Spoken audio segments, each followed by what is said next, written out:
435장. 다음 주에도 불러볼 테니요. 가지고 다녀주세요. 아무도 예배하지 않는 435장 하겠습니다.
찬송가 210장으로 교회의 영광을 찬송하겠습니다. 유진 집사님이 목이 아프다 했는데 찬양 인도를 못할 줄 알았는데 하는 것을 보고 제가 마음이 한편 짠하면서도 감사한 마음을 가지고 여러분들이 잘 협조해 주셔서 찬양대장이 찬양할 때 힘이 날 수 있도록 더 잘 협조해 주시면 좋겠습니다. 찬송가 210장으로 교회의 영광을 찬송하겠습니다.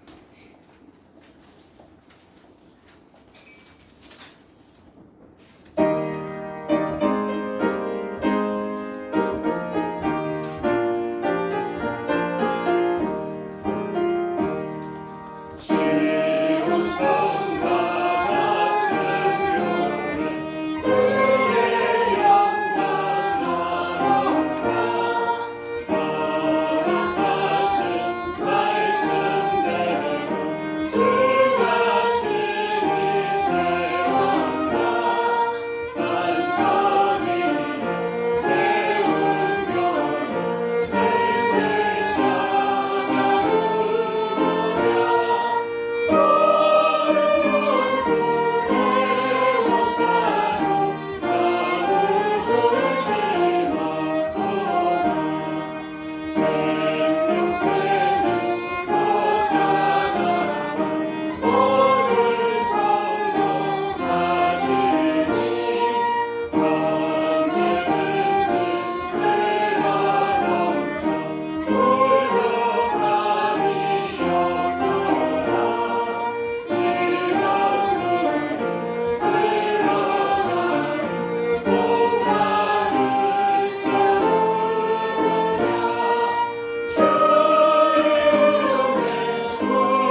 은혜와 진리로 예배할지니라. 아멘.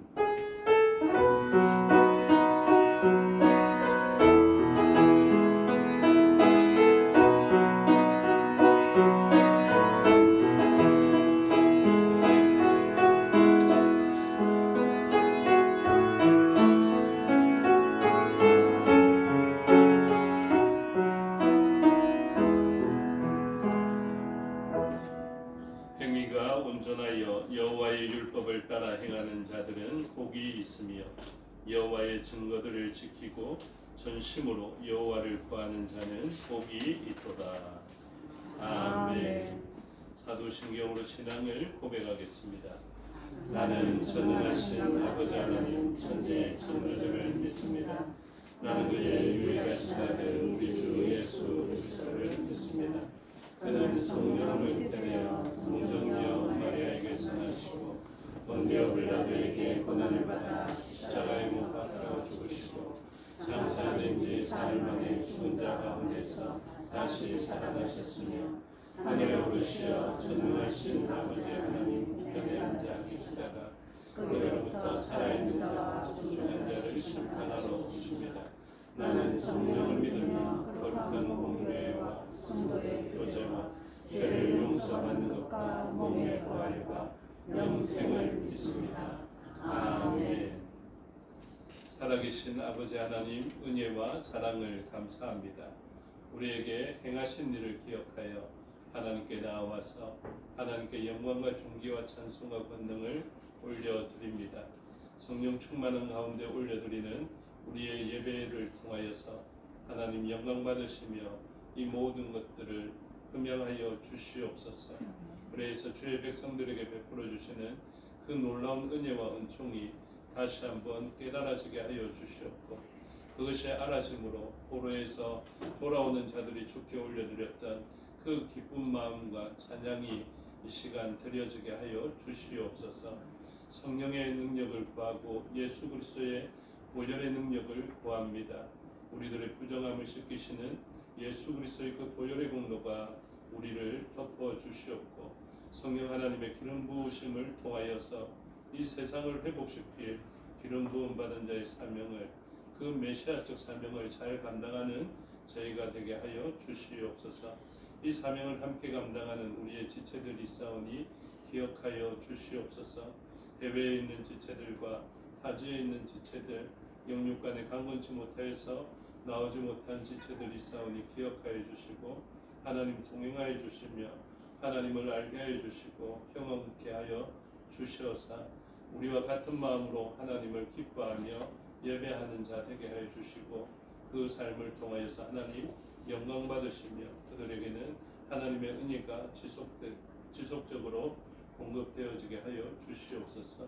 오늘의 예배를 위하여서 한 주 동안 수고한 주의 종들이 있고 또 대표하여 순서를 맡은 주의 종이 있습니다. 하나님의 나라를 이곳에 세우며 확장시키기 위하여서 수고하였던 그들의 헌신을 기억하여 복을 주시옵고 그들의 헌신을 통하여서 한 몸이룬 우리도 함께 복을 받게 하여 주시옵소서.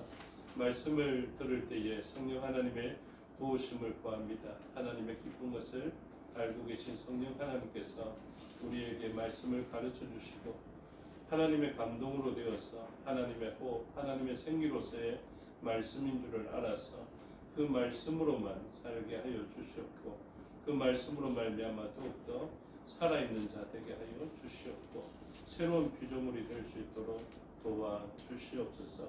맡겨드리오니 주장하여 주시고 홀로 영광받아 주시옵소서. 감사드리며 예수 그리스도 이름으로 기도드리옵나이다. 아멘. 모두 자리에서 일어나셔서 26장으로 찬양하겠습니다.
시편 105편 순서를 교독하겠습니다. 교독문 47번입니다. 여호와께 감사하고 그의 이름을 불러 아뢰며 그가 하는 일을 만민 중에 알게 할지어다.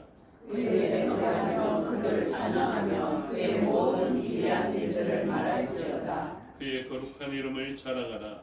여호와를 구하는 자들은 마음이 즐거울지로다. 여호와 그의 능력을 구할지어다. 그의 얼굴을 항상 구할지어다. 그의 종 아브라함의 후손 곧 택하신 야곱의 자손 너희는 그가 행하신 기적과 그의 이적과 그의 입의 판단을 기억할지어다. 그는 여호와 우리 하나님이시라. 그의 판단이 온 땅에 있도다. 그는 그의 언약 곧 천대에 걸쳐 명령하신 말씀을 영원히 기억하셨으니 이것은 아브라함과 맺은 언약이고 이삭에게 하신 맹세이며 야곱에게 세우신 율례 곧 이스라엘에게 하신 영원한 언약이라. 이르시기를 내가 가나안 땅을 내게 주어 너희에게 한 땅의 소유가 되게 하리라 하셨도다. 아멘. 자리에 앉아 367장으로 찬송하겠습니다.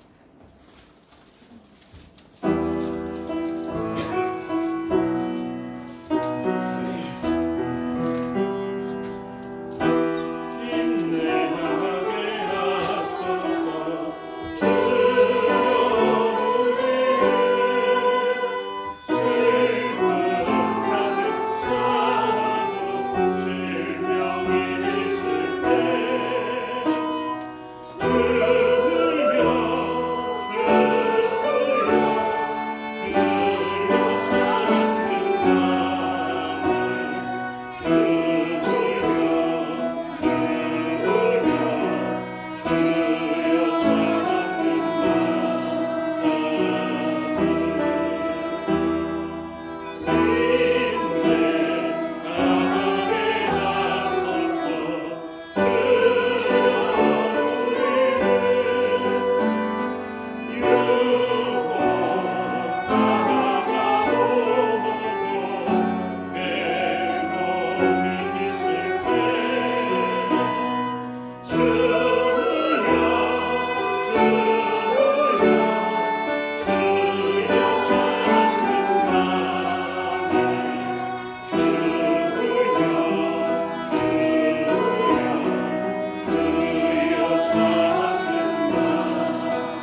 시간 우리를 대표하여 읽는 대장로님 기도 인도하심으로 다 같이 기도드리겠습니다.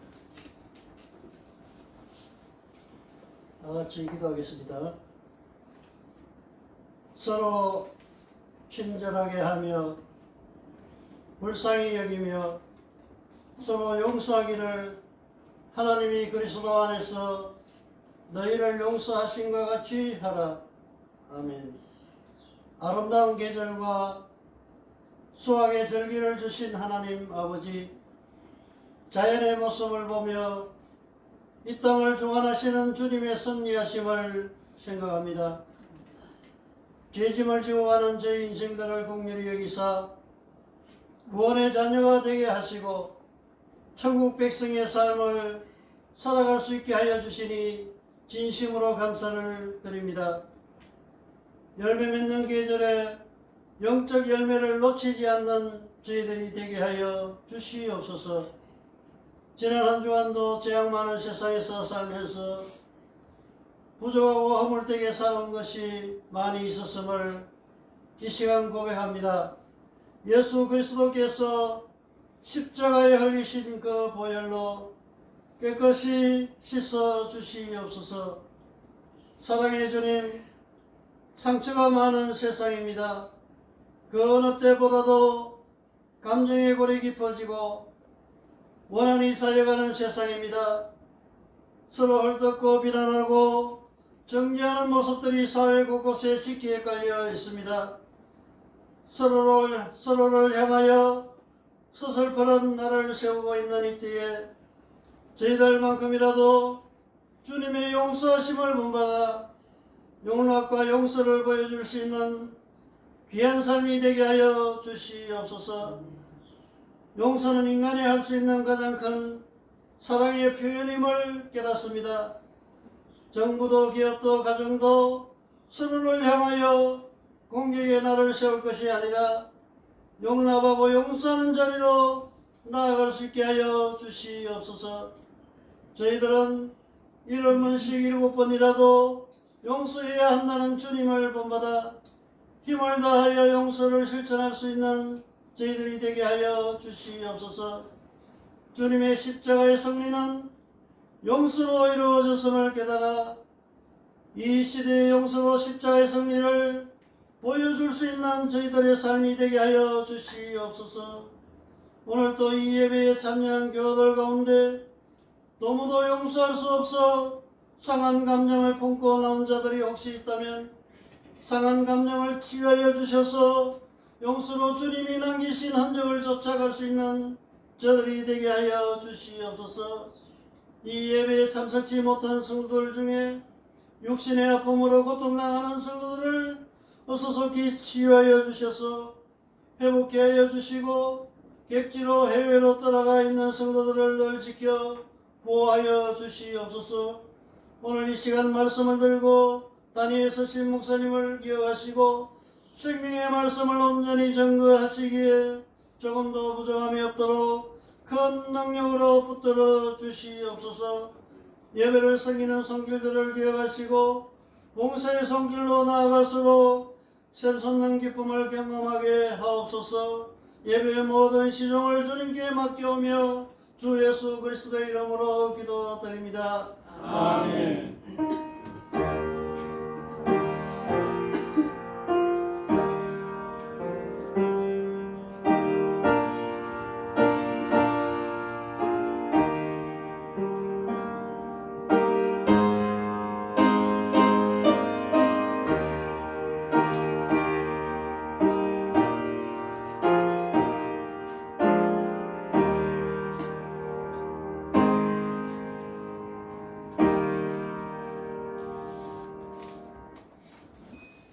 감사합니다. 하나님 말씀 보시겠습니다. 하나님 말씀 신약 성경 데살로니가후서 3장입니다. 신약 성경 335페이지 정도에 있습니다. 데살로니가후서 3장 1절에서 18절의 말씀을 교독하겠습니다. 끝으로 형제들아 너희는 우리를 위하여 기도하기를 주의 말씀이 너희 가운데 있어와 같이 퍼져나가 영광스럽게 되고 또한 우리를 부담하고 악한 사람들에게서 건지시옵소서. 믿음은 모든 사람의 것이 아니니라. 주는 미루사 너희를 굳건하게 하시고 악한 자에게서 지키시리라. 너희에 대하여는 우리가 행한 것을 너희가 행하고 또 행할 줄 우리가 주 안에서 확신하노니. 주께서 너희 마음을 인도하여 하나님의 사랑과 그리스도의 인내에 들어가게 하시기를 원하노라. 형제들아, 우리 주 예수 그리스도의 이름으로 너희를 명하노니 게으르게 행하고 우리에게서 받은 전통대로 행하지 아니하는 모든 형제에게서 떠나라. 어떻게 우리를 본받아야 할지를 너희가 스스로 아나니 우리가 너희 가운데서 무질서하게 행하지 아니하며 누구에게서든지 음식을 값없이 먹지 아니하고 오직 수와 오에서 주야로 인하면 너희 아무에게도 배를 끼치지 아니하려 하니. 우리에게 권리가 없는 것이 아니요 오직 스스로 너희에게 본을 보여 우리를 본받게 하려 함이니라. 우리가 너희와 함께 있을 때에도 너희에게 명하기를 누구든지 일하기 시작하고 넘지도 말게 하라 하였더니. 우리가 들은즉 너희 가운데 게으르게 행하여 도무지 일하지 아니하고 이를 만들기만 하는 자들이 있다 하니 이런 자들에게 우리가 명하고 주 예수 그리스도 안에서 나를 조용히 일하여 자기가 일을 모라 하노라. 형제들아 선을 행하다가 낙심하지 말라. 누가 이 명령을 하는 말을 순종하지 아니하거든 그 사람을 지목하여 사귀지 말고 그로 하여금 부르게 하라. 그러나 원수와 같이 생각하지 말고 형제같이 권면하라. 평강의 주께서 친히 때마다 일어나 너희에게 평강을 주시고 주께서 너희 모든 사람과 함께 하시기를 원하노라. 나 바울은 친필로 문안하노니 이는 편지마다 표시로서 이렇게 써노라. 우리 주 예수 그리스도의 은혜가 너희 모두에게 있을지어다. 아멘. 기도하겠습니다. 아버지 하나님 은혜와 사랑을 감사합니다. 이 시간 하나님의 말씀을 듣겠습니다. 성령 하나님께서 가르쳐 주시고 마음에 새겨 주시옵소서. 종에게 능력 베푸사 하나님 말씀과 뜻을 온전히 드러내게 하여 주시옵소서. 감사드리며 예수 그리스도 이름으로 기도드리옵나이다. 아멘. 오늘 본문의 제목은 말씀대로 살다가 낙심될 때라는 제목이 붙여져 있습니다. 이전에 묵상할 때에 본문의 제목은 무엇이냐면 좋은 일을 하다가 낙심하지 말라라는 제목이 붙여져 있었습니다. 그리스도인들은 좋은 일을 행하고 착한 일을 행하는 사람들입니다. 좋은 일과 착한 일을 할 때 아주 중요한 정신은 무엇이냐면 끝까지 하는 것입니다. 잘 기억하십시오. 좋은 일과 착한 일을 할 때 가장 중요한 것은 그 좋은 일과 착한 일을 끝까지 해내는 것임을 기억하셔야 됩니다. 우리가 3.1 운동을 한 그 33인의 민족 대표를 생각하게 됩니다. 독립선언서에도 그 사람들의 이름이 기록되어져 있는데 이 사람들 가운데 많은 사람들이 변절하였다라고 이야기하고 있습니다. 물론 그 변절자가 아주 많지는 않다 알려진 것처럼 그렇게 대부분 변절한 것이 아니라 한 3명에서 5명 정도 된다 이렇게 이야기하기는 하는데 어쨌든 3.1 운동이라는 그 운동을 하면서 옥고를 치르기도 하였던 그 사람들 가운데에는 아주 나라를 위하여서 위대한 일을 하였던 사람들이지만 결국 변절하게 되므로 사람들에게 그 명예와 영예를 지키지 못하는 것을 보게 됩니다. 그래서 민족사 연구소나 이런 사람들이 최근까지 열심히 활동하려 하는 일이 무엇이냐면 그렇게 나라를 위하여서 일한 것처럼 보여지지만 진짜 살펴보면 나라를 위해서 일한 것이 아니라 자기를 위해서 일한 것으로 나타나게 되었고 결국 자기를 위해서 일했던 것이 드러나게 되므로 이제 변절의 행위들이 나타나게 되었던 것이죠. 그래서 옥고를 치룬 이후에 일본의 그 관리, 공리가 되었던 관공리로 헌신되었던 사람들을 찾아내고 또 그 사람들이 일본으로부터 누렸던 것들을 찾아내고 그리고 그 재산들을 찾아내어서 물론 그 사람들의 재산을 빼앗기는 어려움이 많으니까 그 사람들의 명예라도 이제 다시 원상복구시켜야 된다. 그래서 명예로운 직분에서 그들을 빼야 한다. 이런 운동이 일어나고 있습니다. 그래서 주의 일을 하는 사람들을 최근에는 제가 어떤 비유를 드냐면 악한 세상을 지배하고 있는 가운데 그 원래 있어야 하는 주권의 나라, 곧 하나님의 나라의 주권을 되찾는 독립투사와 같다, 독립운동가와 같다, 이런 표현들을 하게 되었는데요. 실제적으로 이렇게 하나님의 나라를 되찾기 위한, 그리고 죄악으로 관영한 이 악한 세상이 지배하는 세상에 하나님의 나라를 세우기 위하여서 헌신되어진 사람들이 있는데, 그 헌신되었다가 나중에 변절하게 되는 일들이 일어나게 됩니다.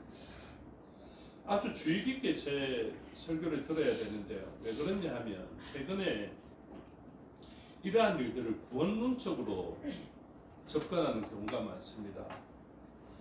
대표적으로 조금 유명한 신학자이기는 하는데 김세윤 박사나 이런 분들에 의해서 그리고 그 권영경 교수나 이런 분들에 의해서 구원론이 어떻게 요즘 언급되어지냐 하면 하나님의 백성이 구원받았다가도 그 구원에서 떨어질 수 있다, 이렇게 가르치는 경우가 생겼습니다. 그래서 그것을 이단과 사이비에서 이제 언급하면서 이 구원에 대해서는 얼마든지 사람의 그 모습에 의해서 구원에서 떨어질 수 있는 일이다. 그래서 요즘 뭐라고 이야기를 하냐면 유보된 구원, 이렇게 표현합니다. 그래서 하나님께서 구원의 주기는 하셨지만 그 사람들의 행위에 의해서 그 구원은 흔들려서 떨어질 수 있다.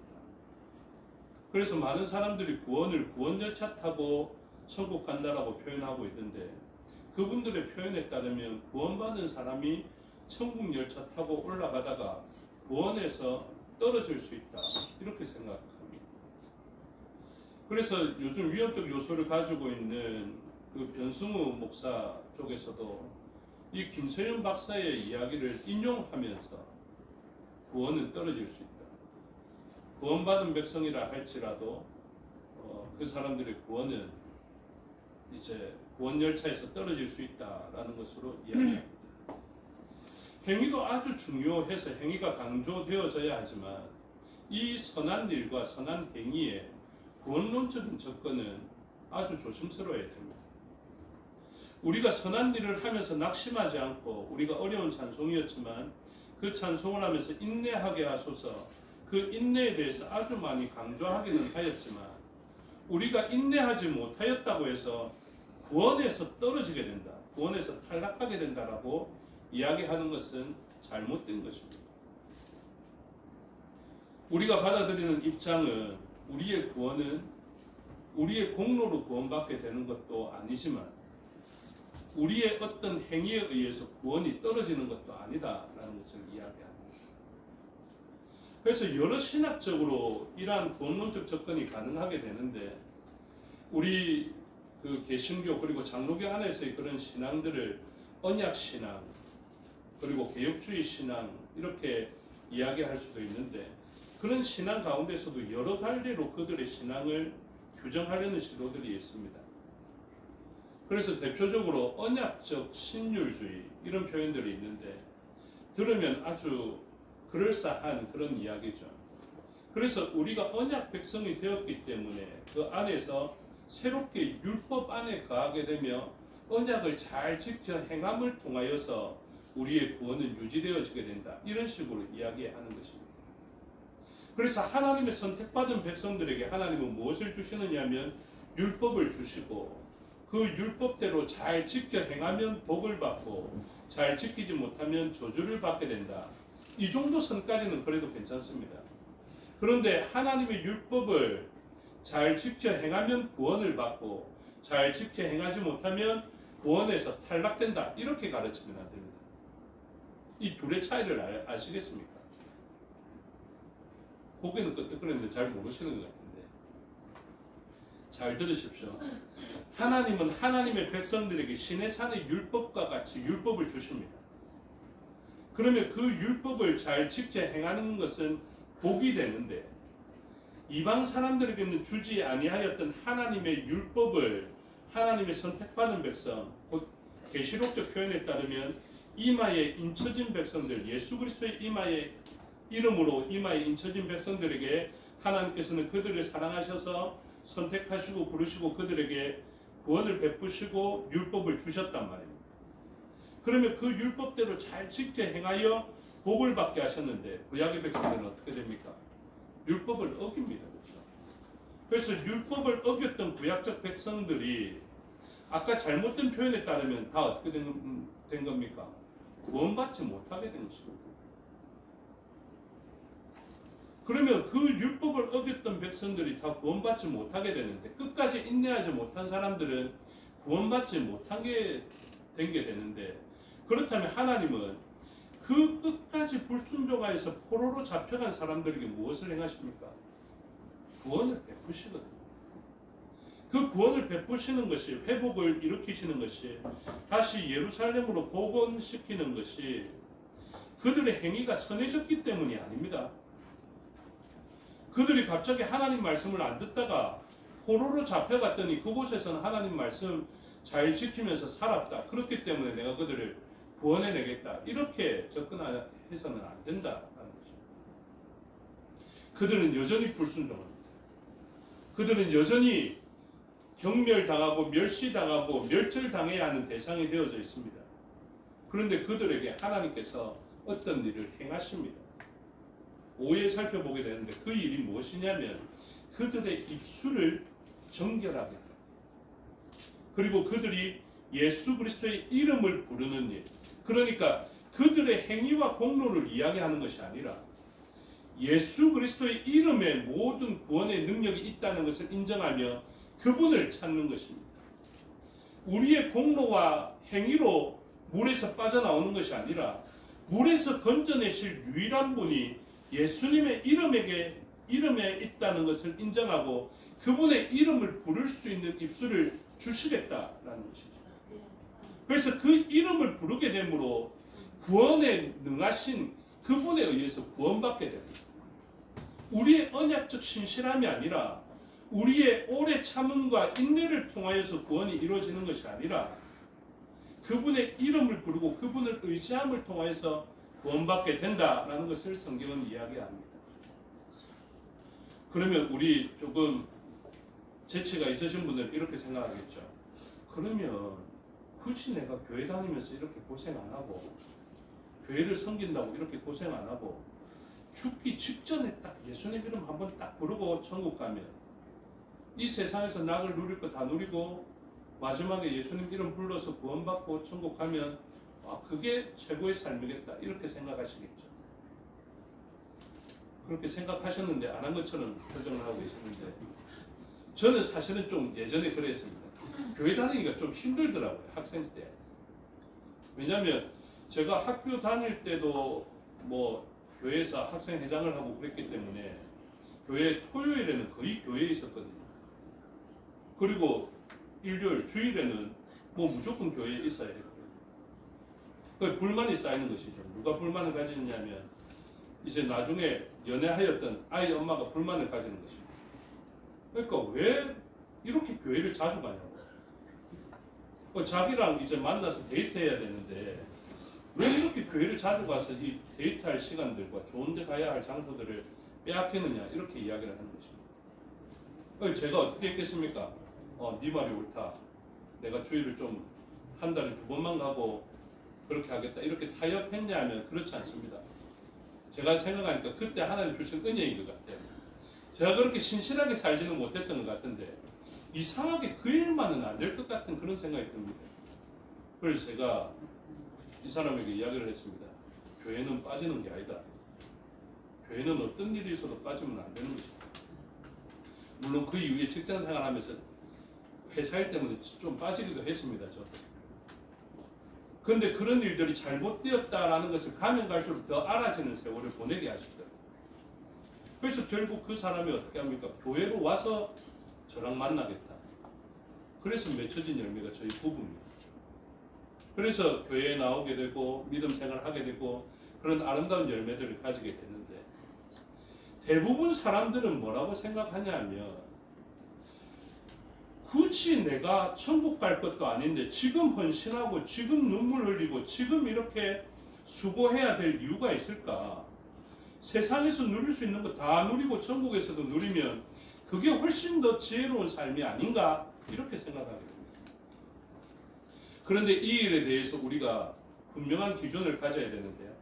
하나님의 말씀대로 하나님의 율법대로 하나님의 그 계시대로 우리가 살아가야 하는 중요한 이유가 있습니다. 이번에 소요리 문답 다 공부하셨습니까? 그냥 싹 웃으시는 분들은 안 했다라는 겁니다. 그렇죠? 소요리 문답 공부하십시오. 밴드에 들어가서 항상 그것을 보십시오. 말씀이 주는 유익이 있다고요. 반드시 있다고요. 그래서 거기에서 보면 율법 준수에 대해서 어떻게 가르치는가, 그게 굉장히 중요합니다.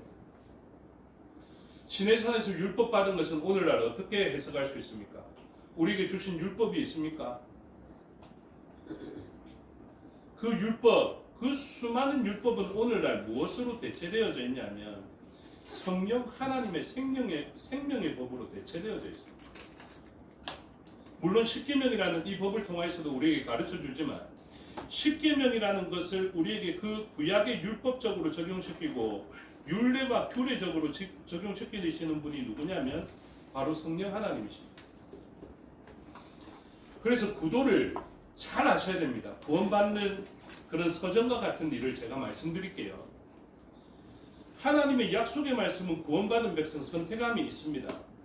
그런데 삶의 자리는 어디냐면 죄악이 관영한 세상에서 죄악이 권세를 잡아서 마치 일제가 우리를 강점하듯이 악한 권세가 우리를 강점하여서 살게 됩니다.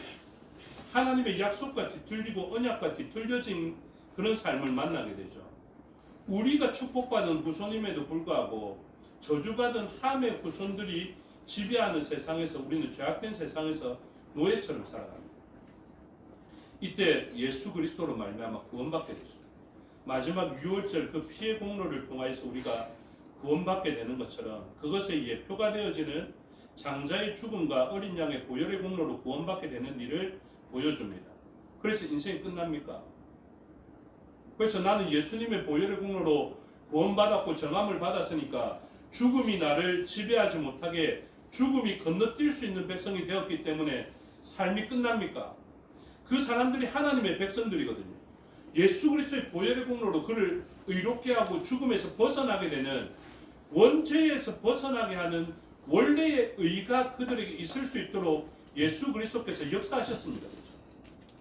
그리고 난 다음에 출애굽하고 홍해라는 그 세례를 통하여서 이전의 사람에게서는 죽고 새로운 사람으로서는 태어났음을 이야기하고 악한 권세가 우리를 더 이상 지배할 수 없음을 악한 권세의 머리를 깨뜨려 주시는 그런 역사가 일어나게 됩니다. 그러고 난 다음에 우리는 어떻습니까? 바로 천국입니까? 천국이지 않습니다. 그렇죠? 어떻게 살아갑니까? 광야와 같은 삶을 살아갑니다.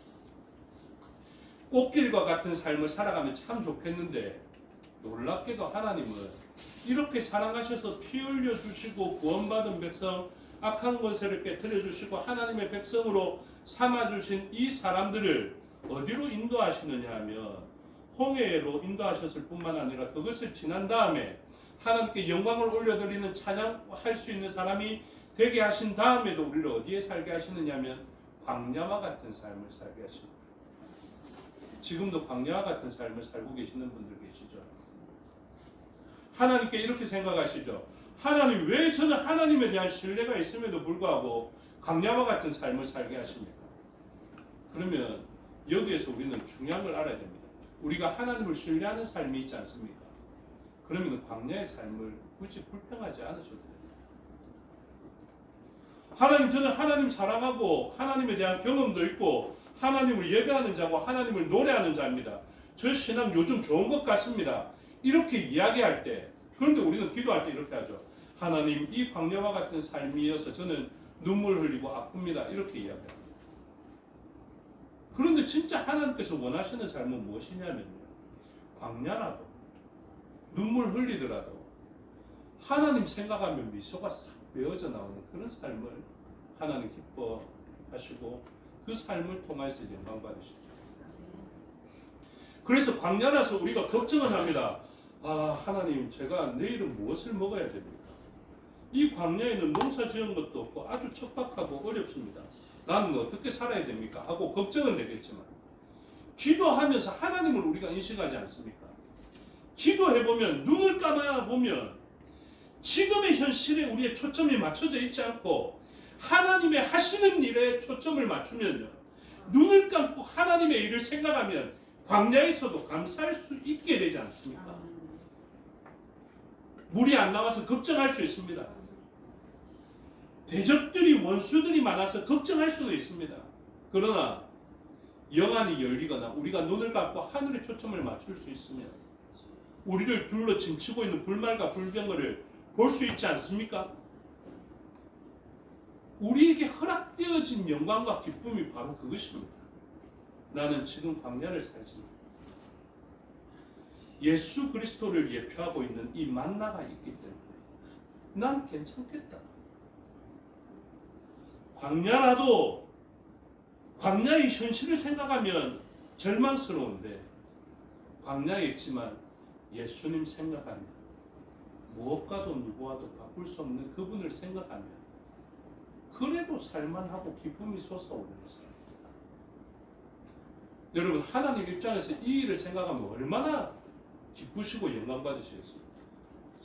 저희들의 자녀를 한번 생각해 보십시오. 자녀가 광야에 딱 있는데 광야에 있는 현실을 바라보니까 자녀가 절망스럽고 어떻게 살아갈까 생각하는데 자녀가 갑자기 나에게는 나를 사랑하시는 아버지가 있고 나를 사랑하시는 어머니가 있지. 어머니가 내 위치 추적을 하는 어플을 깔아두셨지. 그래서 그 부모가 있기 때문에 지금 내 있는 이 거점이 GPS의 좌표가 광야라는 좌표가 팩트라 할지라도 이곳에서 있더라도 공수해 주시는 부모님이 있고 도와주실 부모님이 있기 때문에 난 괜찮겠다라고 생각하는 자녀가 있다면 얼마나 부모가 영광스럽겠습니까? 하나님은 그런 분이신 것을 믿으시기 바랍니다.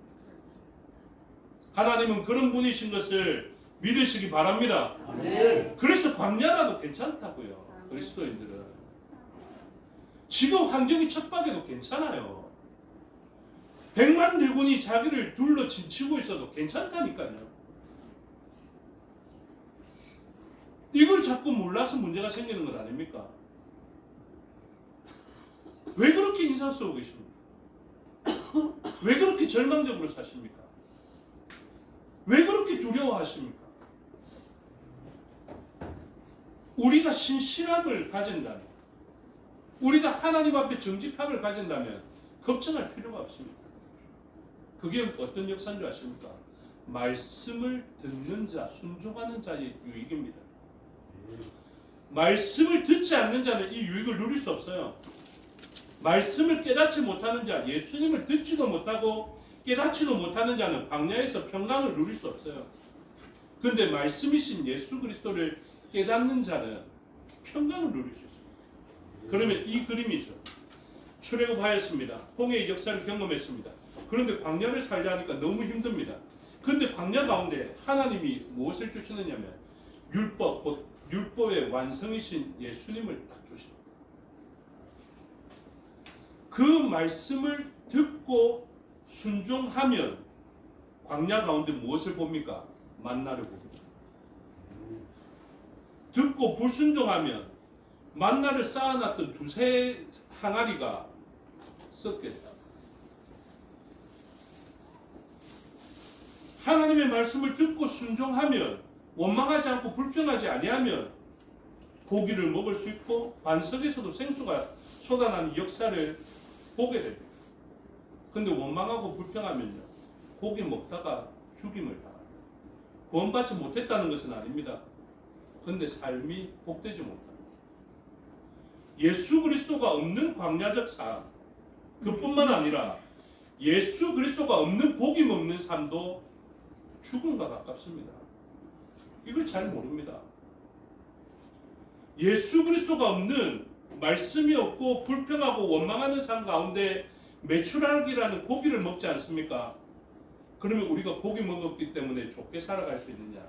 아닙니다. 하나님은 그렇게 영광을 빼앗기지 않습니다. 하나님이 한낱 매출하기 보기에 영광을 빼앗기겠습니다. 하나님은 그렇게 영광을 빼앗기지 않습니다. 하나님은 이렇게 하나님 없어도 괜찮은데 돈만 있으니까 기분이 좋아가지고 있는 사람을 하나님 그 사람을 통해서 영광 받으시겠습니까? 무슨 말씀하십니까? 그렇지 않습니다. 돈 없더라도 하나님 의지하고 하나님 앞에 신실한 삶을 살아가는 사람을 통해서 하나님 영광 받으십니다. 그래서 이 광야적 삶은, 광야적 인생은요, 어떻게 하면 복을 받느냐 하면 하나님의 말씀, 율법을 준수하면 복을 받습니다. 아멘이십니까? 그래서 율법 준수는 그 자체적으로 복이 됩니다. 그래서 소요리 문답을 보시면 깨달을 수 있게 되겠지만 하나님 말씀대로 살아가는 것, 하나님 말씀대로 착하게 사는 것, 하나님 말씀대로 약한 자를 돌보는 것, 하나님 말씀대로 원수를 사랑하는 것이 나에게 어떤 유익이 있을까? 난 이미 구원받았는데 이걸 잘 모르시는 분들이 많더라고요. 하나님 말씀대로 살면요, 하나님 말씀대로 살았을 때에 1차적인 복이 그들에게 임합니다. 이걸 알고 계셔야 됩니다. 예를 들어 주일 성수해라 이렇게 하면, 주일을 지키라 하면 주일 안 지킨 게 훨씬 더 돈이 되고, 주일 안 지킨 게 훨씬 더 인간관계가 좋아지고, 주일 안 지키고 사업한 게 훨씬 더 유익이 되는 것 같지만 주일 성수라는 것을 직접 행하지 않습니까? 그러면 1차적으로 주일 성수한 것으로 말미암아 복을 누립니다. 원수를 사랑하면 손해가 될 것 같은데 말씀에 의지하여서 원수를 사랑하려고 막 노력해 보지 않습니까? 그러면 원수를 사랑하여서 그냥 말 한마디 좀 예쁘게 내뱉은 것, 그것을 통하여서 복을 받습니다. 원수에게, 이게 성경 말씀이거든요. 미운 자식 떡 하나 더 준다, 이 말씀은 아니고 성경 말씀에서 미운 자에게 진짜 선대하라, 먹을 것을 주라, 이것은 하나님 말씀입니다. 정말로 믿고 싫지만 요즘 이게 남편이 되어서 굉장히 죄송한데 기분 나쁘고, 근데 그런 사람을 위해서 선대하기 위해서 무엇인가를 줄 수 있다면 그 자체의 행위로 복을 받습니다. 사람들이 이걸 잘 몰라요. 그래서 나는 구원받은 백성이니까 굳이 내가 나한테 선대할 이유가 뭐가 있나, 내 돈 써가면서 너를 도와줄 이유가 뭐가 있나, 이렇게 생각합니다.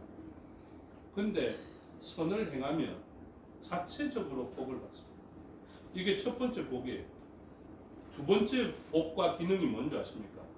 두 번째 복과 기능은 이것을 열심히 행하다 보면 행하는 대로 복을 받는데 못 행하면 저주를 받는 것도 깨닫게 되거든요. 그런데 못하면 복이 아닌 화를 당한다는 것을 알아서 열심히 행하려고 하는데 결국은 무엇이 되냐면 내가 다 지켜 행할 수 없다라는 것을 깨닫습니다. 선을 행하는 삶이 굉장히 중요합니다. 선을 행하다 보면 복도 받습니다.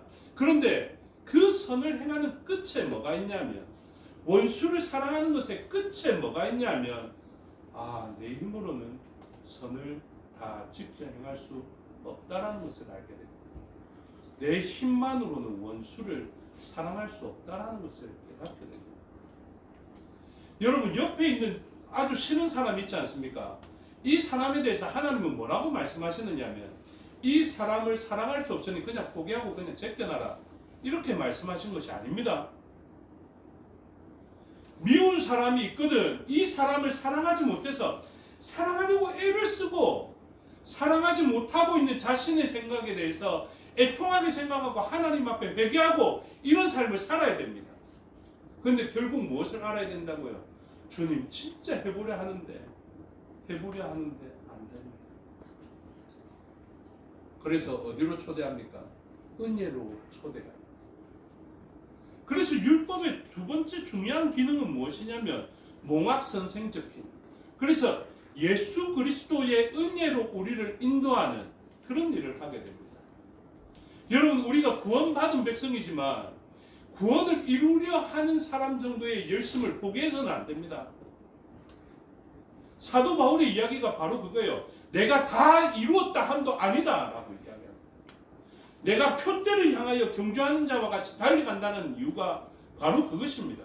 그것은 우리의 구원이 우리에 의해서 이루어져야 한다, 이것을 말하는 것이 아니라 우리는 다 이루어낼 수 없음을 알고 주님을 찾아야 된다는 그것입니다. 그래서 우리는 선을 행해야 합니다. 포기하지 말고 원수를 사랑해야 합니다. 하나님을 사랑해야 하고 이웃을 사랑해야 합니다. 그런데 그것을 다 직접 행하는 일을 하다 보면 주님이 꼭 필요하다는 것을 알 수 있게 됩니다.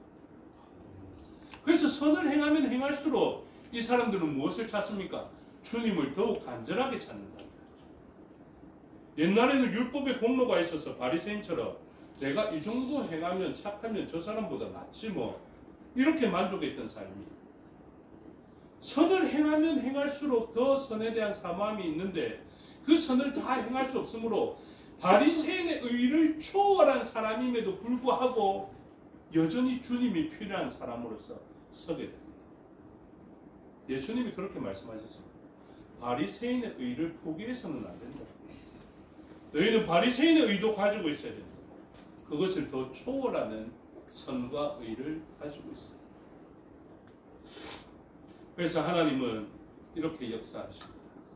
율법을 받았던 그 백성들, 율법대로 다 행하지 못했던 것을 가르쳐 주시고, 오늘날 우리들에게는 그 율법을 받은 오순절 날에 광야와 같은 인생을 살아가는 사람들에게는 무엇을 주시느냐 하면 성령 하나님을 주십니다. 저와 여러분 성령 받으신 것을 기억하시기 바랍니다. 성령 하나님이 우리에게 임하셨어요. 그래서 율법의 요구처럼 성령 하나님은 우리에게 어떤 마음을 주시느냐면 진짜 하나님 말씀에 순종하고 하나님 말씀대로 더욱더 거룩해지고 더욱더 선을 행하고 지치지 않고 선을 행할 수 있는 능력을 주십니다. 그래서 우리가 성령 하나님의 충만함을 받았다는 것은 바로 그것을 이야기합니다. 더욱더 선을 행할 수 있고 더욱더 감사하고 더욱더 감격하며 더욱더 하나님을 사랑하고 더욱더 이웃을 사랑하는 마음을 성령 하나님의 충만하심을 통하여서 얻게 되는 것입니다. 진짜 부탁인데요. 성령 하나님의 은사를 바라는 것처럼 성령 하나님의 도우심으로 사랑하기를 좀 요청하십시오.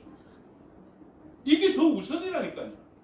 수많은 은사와 수많은 방언들과 수많은 성령 하나님의 역사를 나타내는 충만한 현상들이 있겠지만 그 중에 제일은 왜 크게 안 합니까? 그 중에 제일은 사랑이라. 사랑입니다. 그런데 우리는 다음 거 자꾸 요청합니다. 하나님 막 신유, 하나님 방언, 제일 우선된 진짜 요청해야 될 최고의 것 사랑은 생각도 안 하고, 하나님 제가 이런 은사 가지고 막 이렇게 하면 저 폼날 것 같습니다. 성령 하나님의 충만한 역사의 순서를 잘 배우십시오. 하나님은 분명히 그럽니다. 먼저 그의 나라와 그의 의를 구하라. 다른 모든 것을 막 2차적인 3차적인 것을 그렇게 간절히 요청하는데 하나님 생각하십시오. 먼저 그의 나라와 그의 의를 구할 수 있어야 되지 않겠느냐. 여러분 민족 투사들이 민족 운동가들이 하나님을 의지하는 하나님 복 주십시오. 저에게 많은 재물을 주십시오. 하나님 진짜 우리 가문을 명예롭게 해주십시오. 저의 처와 저의 자녀들 잘되고 복되고 세상에서 잘되게 해주십시오. 이렇게 살아간다면 우리는 그 기도 들으면 뭐라고 할까요? 당신 지금 독립운동가 아니고 그냥 세상 사람들하고 똑같은 사람이에요. 일제강점되는데 일본이 앞잡이하고 매국노 하는 사람들하고 기도 제목이 똑같은데요. 이럴 것 아닙니까? 그런데 하나님의 나라를 먼저 구하는 사람들은 다르지 않겠습니까? 하나님 지금 이 나라가 이런 상태에 있어서 되겠습니다. 이것을 깨달아가는 게 성령 하나님의 도우심. 그래서 13절에 보시면 3장 13절로 바로 넘어가겠는데, 형제들아 너희는 선을 행하다가 낙심하지 말라, 이렇게 이야기합니다. 진짜 부끄러운 사람이 누구여야 하는지 이야기하고 있죠. 돈을 못 가져서 부끄러워해야 되는 것이 아니라 하나님 말씀에 순종하지 아니하면 부끄러워해요. 제 청년들한테도 좀 이야기하고 싶은데요. 청년들이 뭘로 부끄러워하는 줄 아십니까? 좋은 직장 못 들어가면 부끄러워하고, 연봉 좀 밀리면 부끄러워하고, 자기 외모 좀 떨어지면 부끄러워하고, 키 작으면 루저라고 부끄러워하는데, 진짜 부끄러워해야 될 일이 무엇인지 아십니까? 말씀대로 살아내지 못하면 그걸 부끄러워해요. 14절입니다. 누가 이 편지에 한 우리말을 순종하지 아니하거든 그 사람을 지목하여 사귀지 말고 그로 하여금 부끄럽게 하라. 제가 진짜 한 사람 한 사람 지목해 가면서 부끄럽게 하면 여러분들 감당할 수 있겠습니까? 당해보면 딱 알게 되죠. 내를 부끄럽게 해서 이남열 목사의 이제 전적을 다 살펴보기 시작했죠. 신상을 털기 시작합니다. 뭐 옛날에 이런 일 했고 저런 일 했고, 그래 결론 뭐 내가 더 낫네, 이렇게 결론 지나 잘하지, 이런 식으로 결론 내려지게 됩니다. 그런데 진짜 하나님의 사역을 하는 사람들의 중요한 사역이 무엇이냐면요, 말씀대로 살지 못하면 부끄러운 줄 알아라. 여러분 진짜 간절히 부탁드리는데, 돈 없는 거 부끄러운 거 아니에요. 얼굴 못생긴 거 부끄러운 거 아니에요. 진짜 부끄러운 것은 순종하지 않는 거죠. 그럼 제가 분명히 말씀드립니다. 진짜 우리가 부끄러워해야 될 것이 무엇인지 아십니까? 원수를 사랑하지 못하면 부끄러워해야 돼요. 어느 누구도 자랑스러울 사람이 없습니다. 그래서 뭐라고 말씀하십니까? 15절에 그러나 원수와 같이 생각하지 말고 형제같이 권면하라. 저와 여러분은 어떤 사람인 줄 아십니까? 주님 안에서 형제입니다. 자기가 좀 수준 높은 사랑을 한다고, 자기가 더 사랑 많고 자기가 더 헌신 많이 하고 자기가 더 주의 일을 많이 하면 어떤 부작용이 생기는 줄 아십니까? 일 안 하는 사람들을 나쁘게 보기 시작합니다.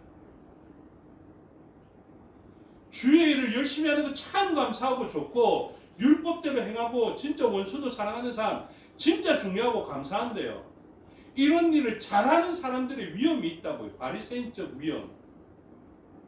이 사람들이 바라보면, 그 수준에 도달하지 못한 사람들을 보면 진짜 금수 보듯이 쳐다봅니다. 우리들도 아닌 것 같지만 그렇게 해요. 인정하십시오. 우리가 주의 일을 조금만 열심히 하면 열심히 안 하는 사람들을 얼마나 한심하게 쳐다보는지 모릅니다. 어느 정도 수준인지 보십시오. 이 사람들은 참 부지런한 사람들입니다. 이 사람들은 어떻게 행동했냐면 7절에 보시면 어떻게 우리를 본받아야 할지 너희가 스스로 안 하니 나를 본받으라 하는 삶을 살아가거든요. 그래서 이렇게 이야기합니다. 우리는 너희 가운데 있을 때 무질서하게 행하지 아니하였다. 이게 무질서할 때의 표현이 아타케오라는 것인데, 불규칙하게 게으르게 행동하지 않았다. 기분 좋을 때는 열심히 하고 기분 나쁠 때는 안 하고 이러지 아니하였다. 누가요? 바울과 실로아노, 디모데와 같은 사람들, 주의 일을 했던 사람들이 열심히 자비량으로 일을 하면서 게으르지 않게 그렇게 무질서하게 하지 않고 질서 있게 잘했다. 성실하게 잘했다는 거죠. 그러면 그렇게 성실하게 했던 바울과 실로아노, 디모데는 데살로니가 교회 성도들 가운데 어떤 사람이 있었냐면 게으른 사람이 있었거든요. 그 사람들 바라보고 말씀대로 행하지 않고 불순종하는 사람들이 있었습니다. 그러면 제일 순종하였던 바울과 실로아노, 디모데, 목숨 걸고 순종하였던 이 사람들은 그 사람들을 어떻게 봤을까요? 매우 나쁘게 봤을까요? 부끄럽게 해야만 되는 사람으로 봤을까요? 그 사람들의 수준을 보십시오. 이렇게 이야기합니다. 10절에 보니까 후반절에 누구든지 일하기 싫어하거든 먹지도 말게 하라. 그냥 먹지도 말게 해라 할 정도로 아무 도움도 안 되고 희생도 안 하고 섬기지도 않은 그 사람들, 그냥 먹지도 마 이러고 싶은 사람들이 있었다는 거죠. 그리고 누가 있었습니까? 11절에 우리가 들은즉 너희 가운데 누가 있습니까? 게으르게 행하는 사람, 도무지 도움 안 되는 사람, 일하지도 아니하는 사람, 그냥 일하지 않는 정도만 하면 좀 그나마 참을 수 있습니다. 근데 뭐합니까? 일을 만들기만 하는 자들이 있다. 그러니까 갑자기 막 누구 생각나고 그러죠. 자기가 들었던 말도 생각하고 누가 이 말 들어야 되는데 이런 생각나는 사람들이 있죠. 그런데 그런 사람들에게 하나님 말씀을 순종하는 사람들은 그 사람들에 대해서 아이고 저 인간 진짜 일을 만들기만 하네 이렇게 보는 것이 아닙니다. 어떻게 봅니까? 형제같이 권면하다. 여러분 저는 생각하게 됩니다. 나름대로 게으르지 않게 살아가고 열심히 살아가고 일을 많이 하고 있을 때 옆 사람을 바라볼 때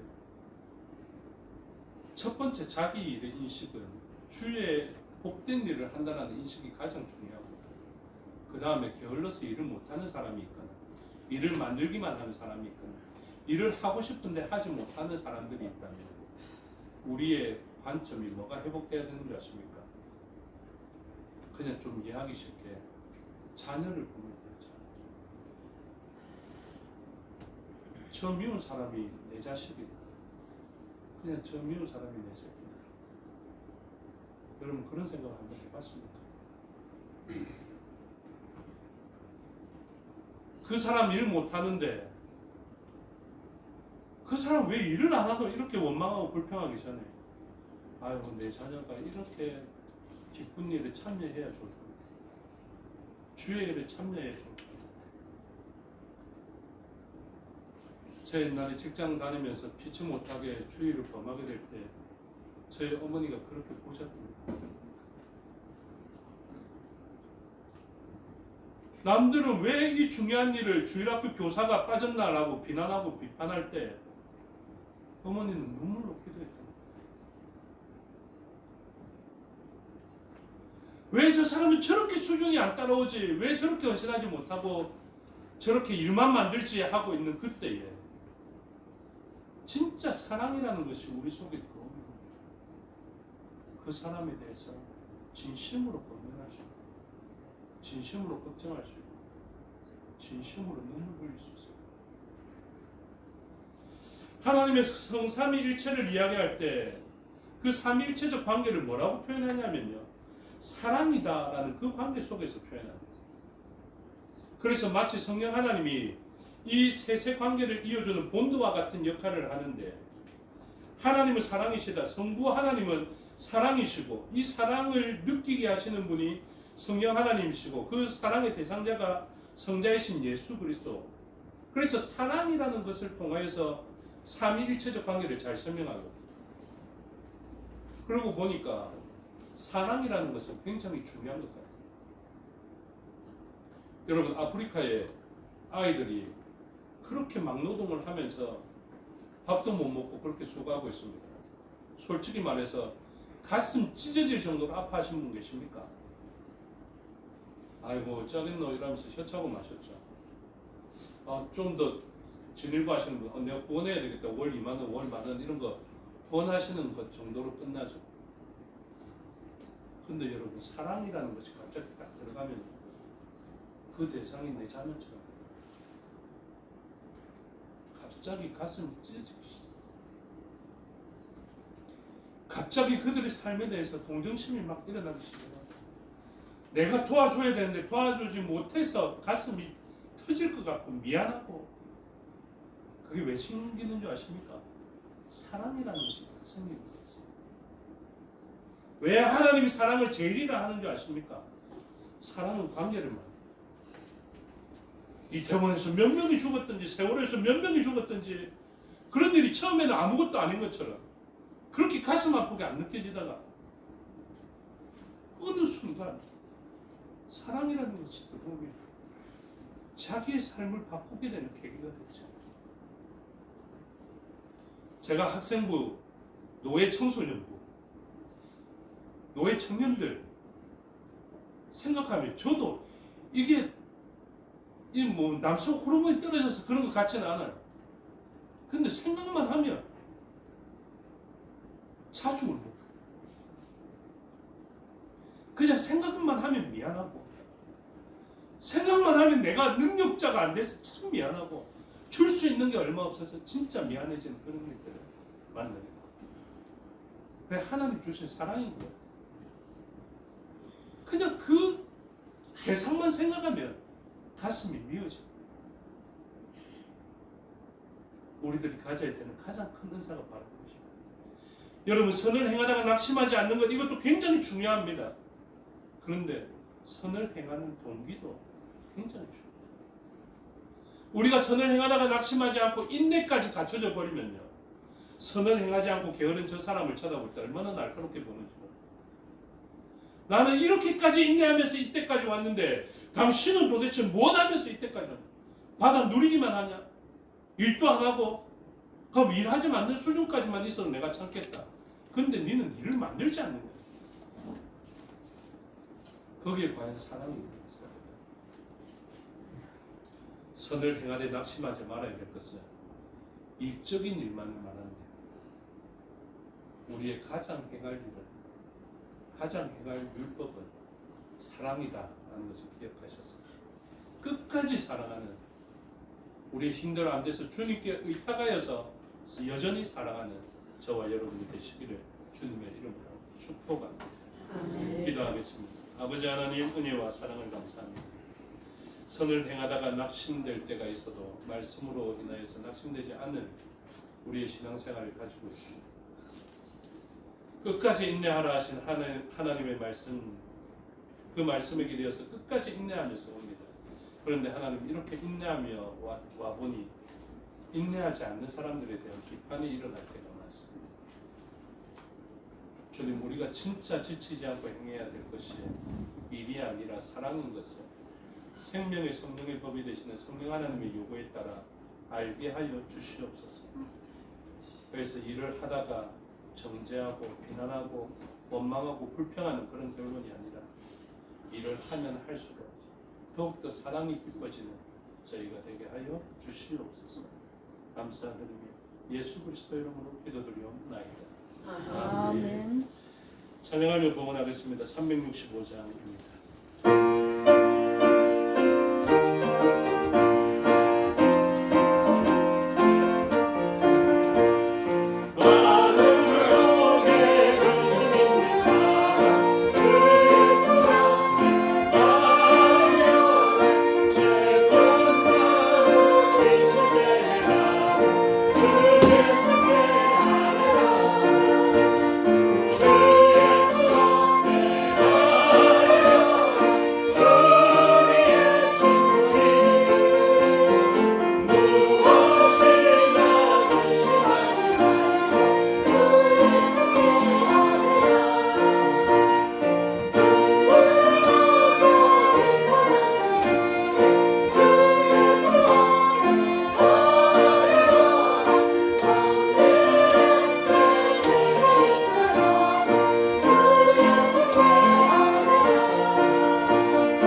은혜와 사랑을 감사합니다. 그 사랑에 감사하며 귀한 예물 드렸으니 모든 것의 주인 되신 하나님 기뻐 받으시고 하나님의 그 축복으로 말미암아 사용되어서 생명의 열매가 맺혀지고 하나님 나라가 세워지며 확장되어지게 하여 주시옵소서. 범사를 감사하며 주께 드린 것 기뻐 받으시고 모든 일 가운데 감사의 제목으로 넘쳐나는 삶이 지속되어지게 하여 주시옵소서. 또한 먼 길 잘 다녀오게 하심에 드린 감사가 있습니다. 이 먼 길뿐만 아니라 인생에 남아있는 먼 길까지도 주께서 친히 인도하여 주셔서 모든 일 가운데 감사의 제목으로 넘쳐나게 하옵소서. 11조로 드렸사오니 기뻐 받으시고 비오는 그릇이 손해되지 않도록 하늘과 땅에 신령하고 기름진 복으로 채워 주시옵소서. 구제의 예물로, 전도의 예물로, 건축의 예물로, 선교의 예물로 드렸으니 목적한 대로 사용되어지게 하시고 드린 손길 위에 복을 다하여 주시옵소서. 우리의 눈물로 땀으로 드린 것도 기뻐 받으시고 모든 것이 합력하여 선을 이루게 하옵소서. 감사드리며 예수 그리스도 이름으로 기도드리옵나이다. 아멘. 장로님 나오셔서 교회 소식 알려주시겠습니다.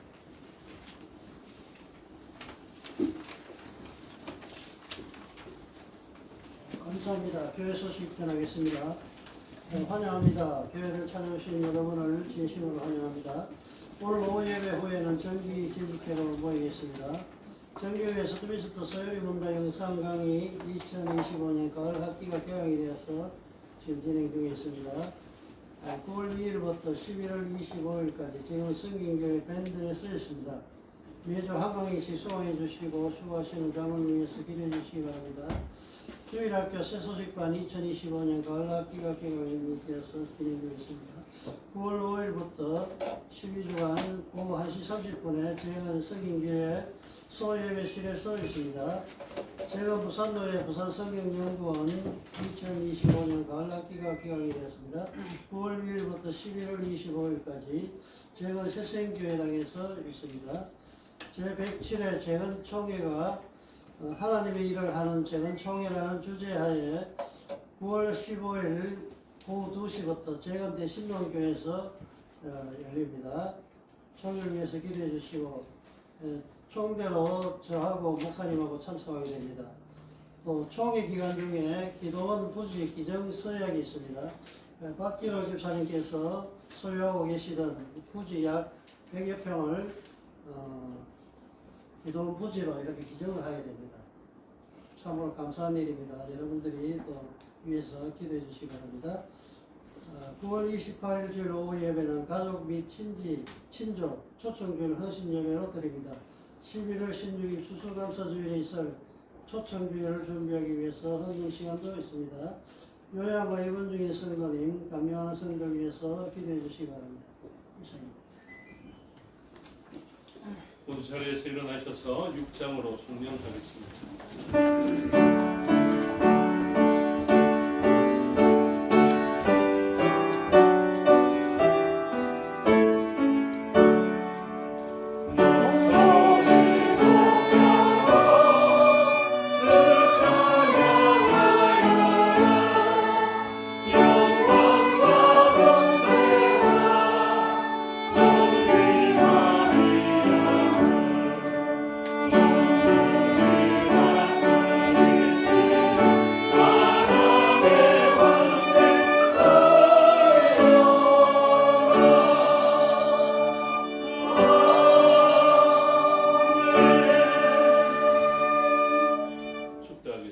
지금은 우리 주 예수 그리스도의 은혜와 아버지 하나님의 사랑과 성령의 교통하심이 오늘 말씀을 듣고 주의 일을 하되 주께서 명령하신 최고의 일이 되는 사랑하기로 결단한 주의 백성들 머리 위에와 그들의 가정과 권속과 삶의 영역 위에 생업과 사업의 영역 위에 지금부터 영원토록 함께 하시기를 축원하옵나이다.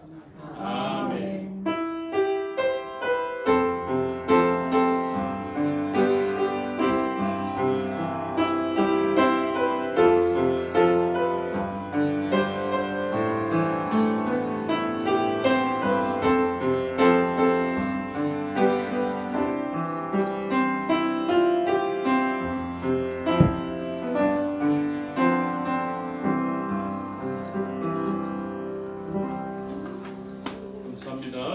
오전 예배 순서를 마치겠습니다.